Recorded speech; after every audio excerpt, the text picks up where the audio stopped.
So, the Battlefield 6 hype train is going forward at full speed, so of course I had to check out if the hype is real myself.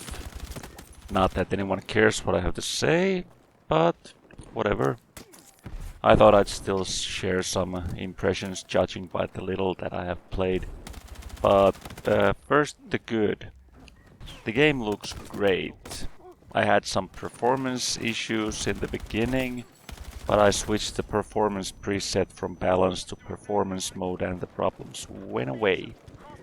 And by the way, my setup is Ryzen 7 5800 and on RTX 3070 Ti with 16 gigs of RAM, in case you're wondering. The action is hectic and it feels like I am in a war zone. The movement is fluent. I like the way you can pull your teammate to safety while you're resing him. Of course the classes are back, and at least for now it looks like there won't be any cartoonish skins that breaks the immersion.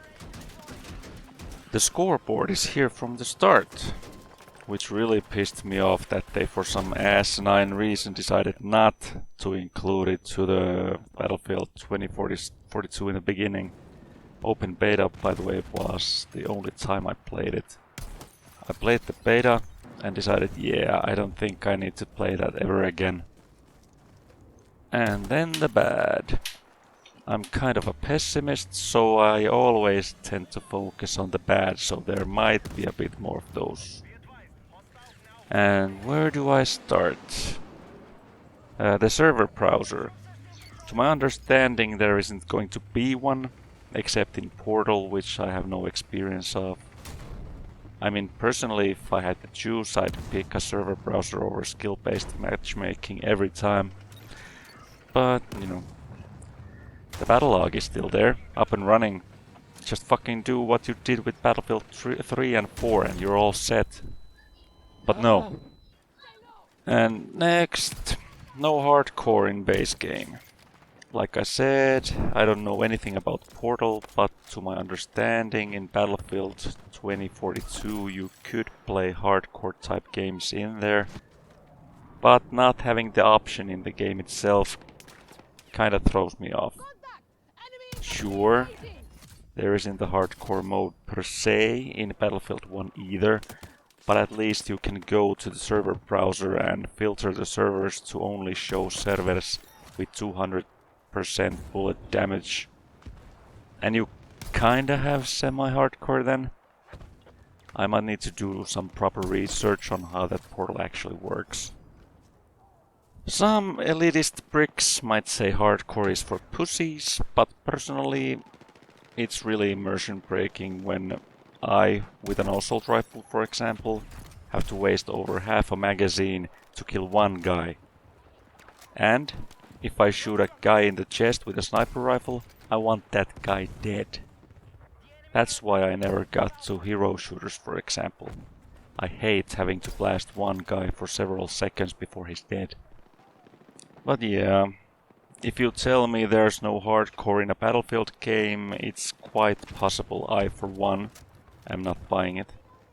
Because I have played mainly hardcore ever since I've been given the chance or realized that it is an option. And what about the gameplay itself? In Battlefield 1, which I just started properly playing on PC, I played some on PS4 when it came out, but that didn't last long. Anyway, there I have noticed I try to steer clear from assault class because with the MP18, which is the first gun, I can't fucking shoot straight. The recoil throws my aim all over the place and I can't hit shit, so I mainly focus on recon and sniper rifles. And I feel it's the same here. I watched some of the multiplayer reveal event footage, and it looked like assault rifles were shooting right where you're aiming. So why the fuck are my shots flying all over the place? Maps. I don't know how many maps there are supposed to be in this beta, but I've been able to play 2. And I don't know if that is the case, but they've felt smaller than in the previous games.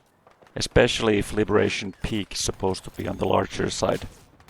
Cairo being more of an urban map was fine, I guess. Other than the size, I don't know what else to say about them. And by the way, if you're hearing noise, background noise, that's just my kids fucking around.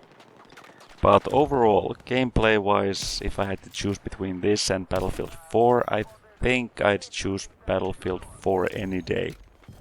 Battlelog was excellent.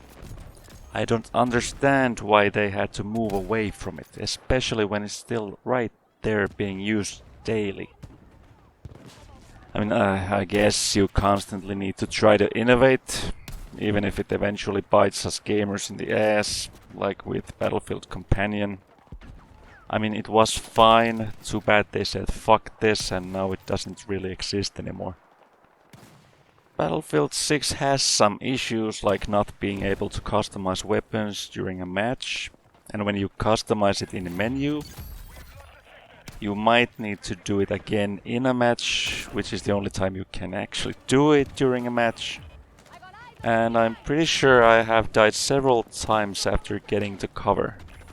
But at least I haven't seen shots not registering like in 2042. Maybe it's just me, but sometimes I feel like I have to unload a full mag with an assault rifle even if I'm just a couple of meters away to get a kill. But I get shot with a couple of hits with an assault rifle and from pretty far away and I just die. The pinging system could use some tweaking. It lets me ping random locations and sometimes when I try to ping an enemy it just pings the location. I don't know if I'm the only one who sees the ping, because I haven't seen that many of those, but still. But it's a beta. So I'm sure any bigger issues there are should be fixed at some point. How long it takes is anyone's guess. But it is Battlefield again. A bit worse than it could be, but it is Battlefield. I have been sucking hard in Battlefield 1, but I like the aesthetic, so I keep going back. Here I also suck. Mainly because I can't keep my sight on an erratically moving target for that long, and hardcore mode could ease that pain, but I don't know. Maybe at some point I'll buy it. I'm going to do what I usually do. I'm going to wait until the game launches and start checking out what the YouTubers I follow are saying about it, and see how they tweak the game when it has been out for a while, because nowadays everyone does. And someday, if and when the time is right, I'll buy it. I bought Cyberpunk 2077 at launch for the PS4, so I'm never buying a game at day one again. But yeah, when Open Weekend 2 comes, I'm hoping I would have an opportunity to do a short stream or two. My son started school and his days are so short, I really don't have that much time to do anything by myself anymore. If I didn't have that much time before, now I have even less. Anyway, I'm sure there's a ton that I was going to say that I forgot, but that's it for now. Thanks for watching and bye.